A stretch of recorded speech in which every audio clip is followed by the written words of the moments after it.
Hello, I'm David Stratton, and I'm talking about a film called Hotel Coolgardie, which is a documentary made by Pete Gleeson. Coolgardie is a small town west of Kalgoorlie in West Australia. It's a small place, nothing much happens there. The highway goes through, but most of the trucks don't seem to stop. The main focus of activity is the Hotel Denver City. Every 3 months, a couple of new barmaids are brought to work at the hotel behind the bar, and they're very often backpackers. And this film follows the fortunes of the latest two. They're from Finland, and their names are Lena and Steph. And we first see them in Perth signing on at an agency to come out to this fairly remote spot. It's interesting that when they arrive, although they speak English very well, they have difficulty at first with the local vernacular and certainly the local customs, especially since the local lads, and there are a lot of them hanging around the hotel, refer to them as fresh meat. They live above the hotel, and it seems that it's not very hard for the locals to sort of just wander into their living accommodation, so that's a little bit disconcerting for them.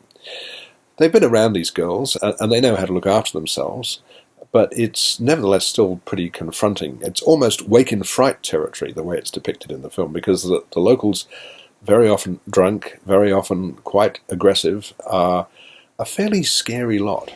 Actually, I was probably coming to see what you're like, but you're probably asleep, so that's why I crashed out. I think I should go back to bed.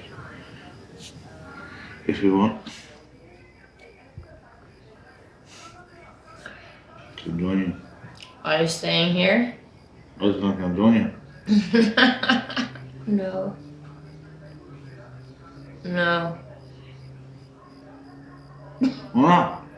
The nicest of them is an old man called Can Man, but he's really daggy.